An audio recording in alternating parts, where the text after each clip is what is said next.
بسم اللہ الرحمن الرحیم وَإِذْ فَرَقْنَا بِكُمُ الْبَحْرَ انعام ثانی، اور جب پھاڑ دیا ہم نے تمہاری وجہ سے البحر سمندر بحر کلزم کو، فَأَنْجَيْنَاكُمْ بس ہم نے نجات دی تم کو ڈوبنے سے، اور غرق کر دیا ہم نے آل فرعون کے متعلقین کو، وَأَنْتُمْ تَنْظُرُونَ حالانکہ تم اس واقعہ کو دیکھ رہے تھے، وَأَنْتُمْ تَنْظُرُونَ دو باتیں سمجھنی ہیں، ایک یہ کہ اذ فرقنا کا معنی جب ہم نے پھاڑ دیا بیکم تمہاری وجہ سے البحر سمندر کو، تو یہ جو فرقنا ہے یہ خرق عادت تھا۔ فرقنا وہ معروف واقعہ ہے، حضرت موسیٰ سمندر پہ پہنچے، پیچھے فوج پہنچی فرعون کی، تو حضرت موسیٰ علیہ السلام نے ڈنڈا مارا اور اللہ تعالی کے حکم سے سمندر میں راستے بن گئے۔ اب یہ جو سر سید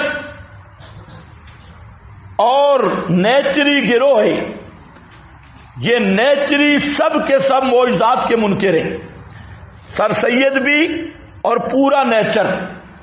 تو اب یہاں پر مسئلہ یہ ہے کہ ان آیات کی وہ تعویلات ایسی کرتے ہیں جو خالص تحریف ہے۔ تو سر سید وغیرہ کہتا ہے دیکھو یہ خرق عادت نہیں تھا، یہ مد و جزر تھا۔ مد و جزر میں خاص تاریخوں میں سمندر کا پانی سکڑتا ہے اور پھر پھیلتا ہے۔ تو حضرت موسیٰ علیہ السلام کا جب لشکر پہنچا تو اتفاقی طور پر سر سید کہتے ہیں وہاں پر جزر کی کیفیت تھی، اور جب فرعون آیا تو پانی جو ہے اوپر چڑھا، تو وہ قدرتی بات یعنی خرق عادت نہیں تھی، یہ اتفاقی امر تھا۔ لیکن یہ سر سید کی تحریف ہے۔ دوسرے مقام پہ قرآن نے خود بتایا کالطود العظیم، کالطود نکالو ذرا، نکالو جلدی نکالو۔ یہ آج کے سکولی یہی تفسیر پڑھتے ہیں، لیکن قرآن کا ضابطہ ہے کہ کسی جھوٹے کو چلنے نہیں دیتا۔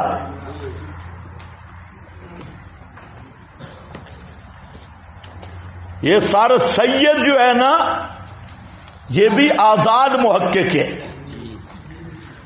شیطان۔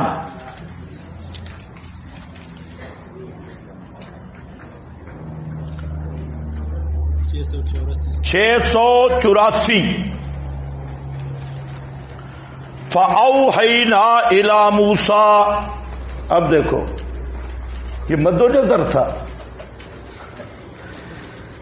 فَأَوْحَيْنَا إِلَى مُوسَىٰ ہم نے موسیٰ علیہ السلام کی طرف وحی کی، أَنِ اضْرِبْ بِعَصَاكَ الْبَحْرَ کہ مار اپنا ڈنڈا سمندر پر، فَانْفَلَقَ فَكَانَ كُلُّ فِرْقٍ كَالطَّوْدِ الْعَظِيمِ حضرت موسیٰ کے ڈنڈے سے پھٹ گیا سمندر، اور ہر ٹکڑا پہاڑ کی مانند بن گیا، پانی پہاڑوں کی طرح جم گیا۔ تو یہ مد و جزر ہوتا ہے۔ تو یہ سر سید کی حماقت اور نیچریوں کی حماقت، اور ہمیشہ باطل ایک آیت کو دیکھتا ہے، حالانکہ قرآن یا حدیث دونوں کا ضابطہ ہے کہ اس مضمون پورے کو دیکھا جائے، چاہے وہ حدیث ہے یا قرآن ہے، تب جا کے بات سمجھ آتی ہے۔ اب یہ اس کے ذہن پہ نہیں، نہ تلاوت کو تو ویسے وہ ثواب نہیں سمجھتا، تو تلاوت کرتا نہیں، یہ آیت رہ گئی، ادھر لکیریں مار دی، اے جی مد و جزر تھا، اور یہ اتفاقی معاملہ تھا۔ لیکن یہ کیا ہے؟ معجزاتن اور خارق للعادہ، یہ آپ کے حاشیے پر بھی کہیں ہوگا۔ اذ فرقنا پہ حاشیہ دیکھیں،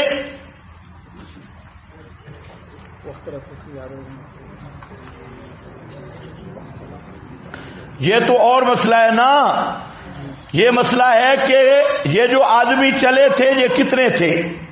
آل فرعون، بعض نے کہا 80,000، بعض نے کہا 6 لاکھ، بعض نے کہا 40,000۔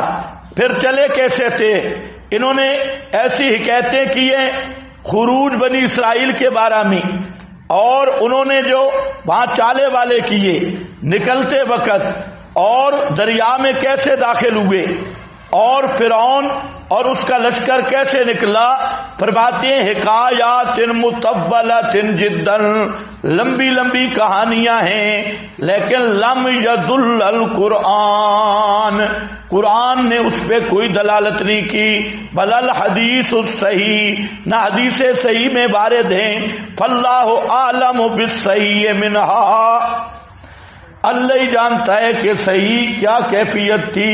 یعنی جتنا یہ واقعات خطیب بیان کرتے ہیں، اس طرح فرعونی نکلے، اتنی تعداد تھی، اس طرح دریا پہ آئے، درمیان میں گپ شپ کیا ہوئی، جو بڑی بڑی گپیں یہ بھی لکھی ہیں۔ انہوں نے کہا یہ جو رستے بنے ہیں نا، تو یہ ذرا کیچڑ زیادہ ہے، چکڑ کیچڑ زیادہ ہے، ہماری استری خراب نہ ہو جائے،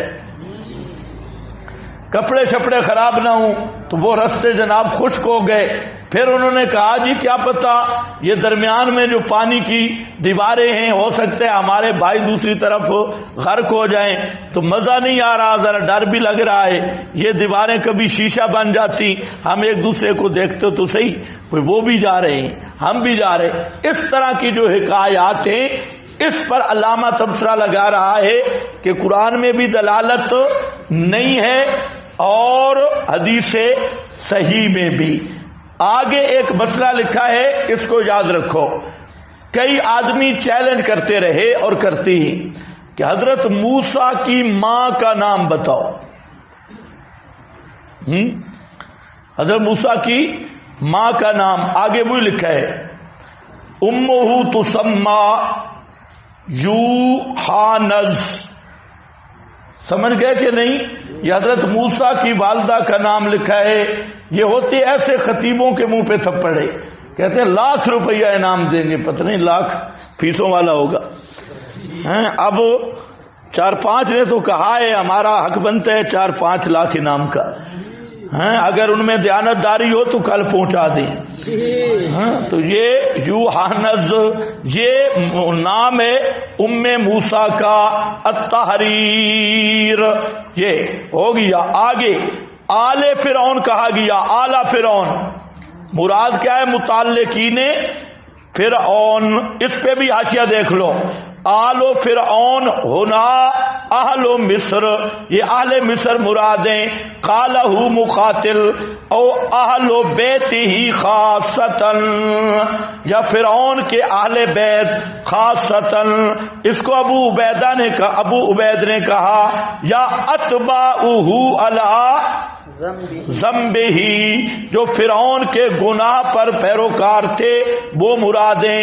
زجاج کہتا ہے ومنہ، قالہ الزجاج، زجاج ناوی نے یہی کہا، ومنہ واغرقنا آل فرعون وہم اتباعہ علی ذنبہ، یہ آل فرعون سے مرادیں اس کے اتباع تابعدار اس کے گناہ پر، اذ لم یکن لہ اب ولا بنت بلا ابن بلا عم بلا اخن، بالکل اوترا تھا فرعون۔ اوترا سمجھتے ہو کہ نہیں سمجھتے؟ کلالہ، نہ کوئی آگے نہ کوئی پیچھے، کوئی بھی نہیں تھا۔ بلا عصبۃ وادخلوا آل فرعون اشد العذاب وروی انہ قیل لرسول اللہ من آلو کا فقال کل تقی، کلو تقین، جہاں تھوڑی سی بات میں نے کی ہے، آل کس کو کہتی ہیں؟ اب دیکھو آلہ فرعون، فرعون کا نسب تو ہے نہیں، لیکن قرآن نے کیا کہا؟ آلہ، تو جہاں آل سے مراد کیا ہے؟ اتباع فی الذنب، اتباع فی الذنب، ان کو آل کہا گیا۔ تو اب لفظ آل کے اندر تو کوئی فضیلت نہیں، کوئی ہے نہیں، جو فرعون کے کرتوتوں کے تابع دار تھے، وہ کیا ہیں؟ آل فرعون۔ اچھا، اس پر آگے جو عبارت ہے آپ نے فرمایا کہ ہر تقی نکی ہوا من آلی، تو آل یاد رکھو اس کے 3 مصداقیں، آل اور اہل کے 3 مصداقیں، ایک اہل اور اہل اطرت، یا یوں کہو آل اور اہل کے 3 مصداق ہیں۔ نمبر 1 اہل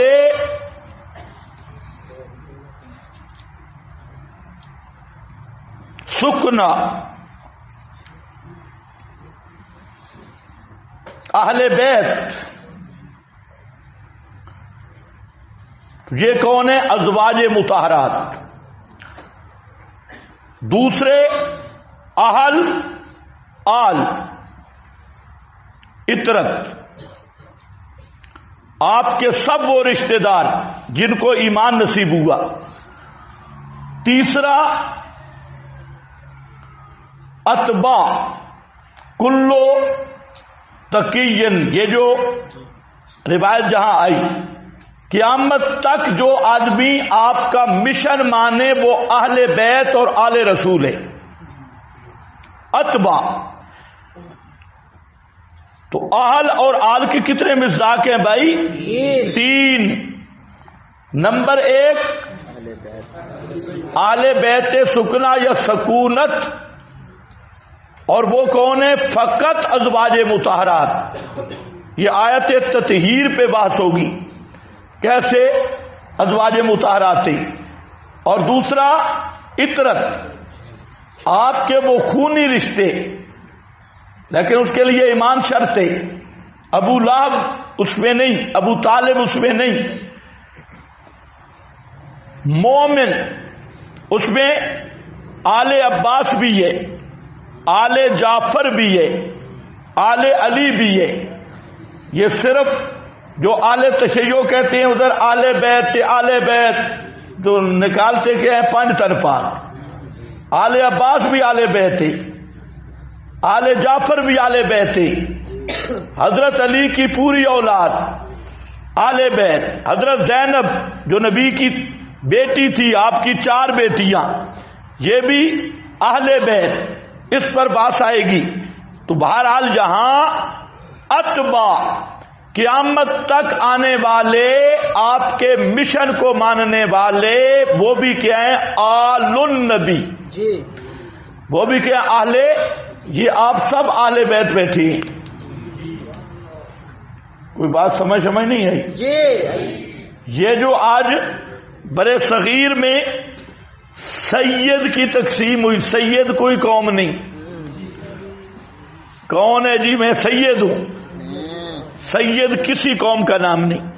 سیدنا بلال، سیدنا معاویہ، سیدنا عمار، سیدنا سلیمان، کو سمجھ رہے ہو میری بات؟ سید کسی قوم کا نام نہیں۔ ادھر پاکستان میں تماشا بنایا ہوا ہے، ایک چوڑا نکلتا ہے جی میں سید ہوں، قوم کا چوڑا میراثی، اور کہتا ہے کہ جی میں سید بادشاہ ہوں، بادشاہ نا چمار۔ یہ کہہ رہا تھا سید کی سین کو بھی سلام ہے، سین کو بھی، میں نے کہا بالکل ٹھیک، سور کے شروع میں بھی سین ہے، سید کی سین کو بھی سلام ہے۔ یاد رکھ لو سید کسی قوم کا نام نہیں، سید ایک اعزازی لقب ہے، جیسے سر، جناب، حضرت صاحب، اس طرح کا ایک اعزازی لقب ہے سید، قوم کوئی سید نہیں۔ ذرا مشکل بات ہے، اللہ کرے آج ایک سید بیٹھا ہو ناراض نہ ہونا، آپ سید ہیں لیکن سید قوم نہیں ہے، یہ بات الگ ہے۔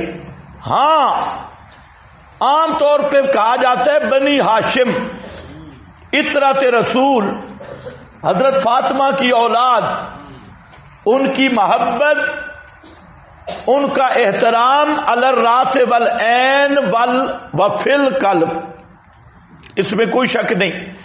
لیکن یاد رکھو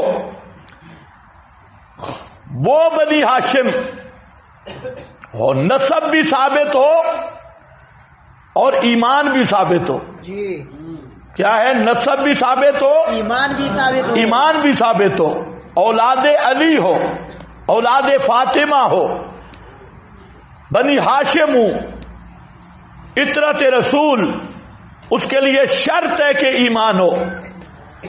اور جو اپنے آپ کو سید کہلوائے اور ابو بکر صدیق کو بھونکے وہ سید نہیں، وہ کلب من کلاب اہل النار.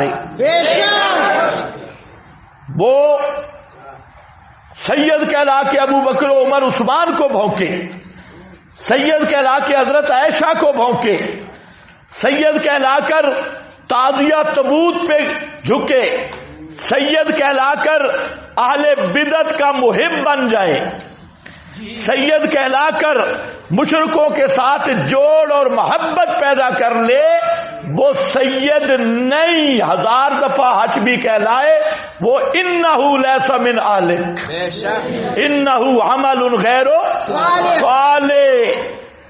کوئی تو توجہ ہے نا، سید پرستی بھی ایک مرض ہے. یہ کون ہے جی کہ میں نہیں، اس طرح نہیں. ہمارے پنجاب میں کہتے ہیں، میرے والد صاحب وہ ساتھ اور لوگ بھی تھے، اور وہ گندم کی ڈھیریاں ہوتی تھی، گندم. اب تو تھریشریں آ گئی ہیں، تو پہلے اس کو ایک جگہ پہ کھلواڑے پہ جمع کر کے اس پر بیل وغیرہ چلاتے اور گاتے اور پھر اس کو اڑاتے. تو وہاں پر آ گیا ایک گھوڑے پہ چڑھ کے، تو والد صاحب الحمدللہ وہ فطرتی مباہدے، اور ہمارے دادا جی کو مولانا حسین علی نے مسئلہ گھر جا کے سمجھایا تھا، اور وہ کئی اس وقت کے جو بستیاں تھی ان سب میں اکیلے حافظ تھے اور سب کے استاد تھے. تو خیر مولانا حسین علی اسپیشل گئے ان کے پاس، رات گزار کے ان کو مسئلہ سمجھایا، تو وہ مباحث ہو گئے. تو وہ جو مشہور تھے جی 80 چھتے کتے والے سیدہ، چھتے کتے والے یعنی پاگل کتوں والے سید. آ گیا وہ گھوڑے پہ اور کہتے اوئے نکالو گندم بوری نکالو. نہیں تھی اسی چھتے کتے والے سیدہ، اور ایک پھونک ماری سارے چھتے ہو جاؤ گے.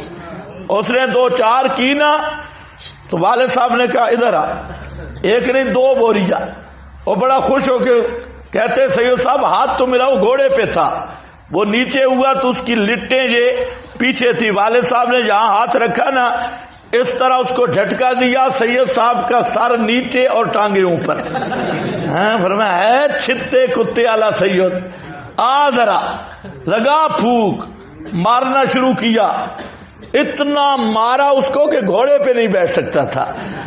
سارے لوگ کہتے تو بات چھتے کتے والے سید نو مارس، چھتے کتے والے سید نو. یہ بچے گا نہیں، یہ مر جائے گا، اثر ہوگا. ہفتے تک لوگ ادھر ادھر دیکھتے کیا اس کو کچھ ہوا ہے؟ کچھ بھی نہیں ہوا. والد صاحب نے کہا وہ سید کا پتہ کرو اس کو کچھ ہوا ہے کہ نہیں. ہاں بھائی چھتے کتا والے سید، ہم بھائی نہ چھتے کتا والے یا سیانے کتا والے سیدوں کو نہیں مانتے، ہم اس کو مانتے ہیں جو محمدی مشن پر قربان ہونے والا ہے. چاہے وہ قوم کا ہاشمی ہو یا اجمی ہو یا حبشی ہو یا پٹھان ہو یا پنجابی ہو، سندھی ہو یا بلوچی ہو مشن محمدی پہ قربان ہونے والا ایک ہی ہے مشن. ہاں بھائی دیکھو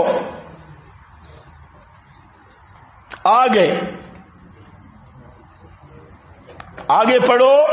ہو گیا کلو تقین فہو من علی. اور فائدہ دیکھو، انتقام کے 3 طریقے ہیں. مظلوم کی غیبوبت میں ظالم سے انتقام لینا. ایک طالب علم نے شکایت لگائی، اس نے زیادتی کی ہے. اب استاد کہتے تو چلا جا، اور ظالم کو کان پکڑوا لیتے ہیں. تو یہ غیبوبت والا طریقہ ہے. آپ کے پاس لکھا ہے حاشیے پہ. نمبر 2، دوسرا طریقہ یہ ہے کہ استاد کہتے تو بھی کھڑا ہو، اور ظالم کو کان پکڑوا دیتا ہے. مظلوم دیکھتا ہے کہ کان پکڑے ہوئے. اور نمبر 3، ڈنڈا لے کر مظلوم کے ہاتھ میں دیتا ہے کہ خود مار. یہ ہے کامل طریقہ. اللہ تعالیٰ نے قوموں کے ساتھ تینوں طریقے کیے. پہلے انبیاء کے ساتھ یہ طریقہ رہا. حضرت نوح کو فرمایا ہجرت کر، چل کشتی پہ بیٹھ، اور ظالموں کو پیچھے سزا دی. حضرت لوط کو فرمایا قریہ سے نکل، اور اسی طرح اور حضرات انبیاء. تو یہ بھی ایک طریقہ انتقام کا. اور حضرت موسیٰ کو اس سے کامل طریق کہ حضرت انتم تنظرون، یہ دیکھ رہے تھے، ان کے دیکھتے دیکھتے فرعونیوں کو غرق کیا. تو اس میں تھوڑا مزہ زیادہ ہے. اور نبی کریم علیہ السلام اور صحابہ کو اکمل ترین طریقہ انتقام کا حکم دیا کہ اپنے ہاتھ میں تلواریں لو اور ان کے سینے پہ چڑھ جاؤ. کتنا مزہ آیا ہوگا جب حاجی ابو جال شاہ سے بچے پڑے تھے اور حضرت عبداللہ ابن مسعود رضی اللہ تعالیٰ عنہ سینے پہ چڑھے بیٹھے تھے. وہ سینے پہ ہیں. حاجی صاحب کہہ رہے ہیں کہ میں ذرا سردار ہوں، میری گردن لمبی کر کے کاٹنا. ہے بے ایمانہ، ابھی بھی غرور گیا نہیں. تو اسی طرح امیہ، اسی طرح بڑے بڑے کافر، وہ جو حضرت بلال پہ ظلم کرتے، آج وہ دن آ گیا کہ وہ آگ کا نیچے پڑا ہے، بلال اس کے اوپر چڑھا بیٹھے. اب بتا تو مارتا تھا. یہ ہے اکمل ترین طریقہ جو عذبہم اللہ بے عذاب دے گا تمہارے ہاتھوں سے. جہاں انتم تنظرون، تم دیکھ رہے تھے.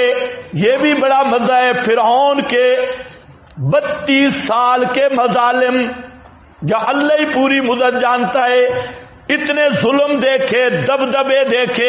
اب جب فرعون کو ڈبکی آتی ہوگی، بابا کرتا ہوگا. سارے دیکھ رہے. انتم تنظرون، یہ انعام فرمایا او بنی اسرائیلیو، تمہارے بچے ذبح ہو رہے تھے، عورتوں کو بے حیائی کے کاموں پر لگایا جا رہا تھا، فرعون تم پر ظلم کرتا تھا. ہماری نعمت یہ ہے کہ تمہارے آنکھوں کے سامنے تمہارے دشمن کو غرق کر دیا. آمنو، ان نعمتوں کو یاد کر کے ایمان لے آؤ. اعبدوا ربکم،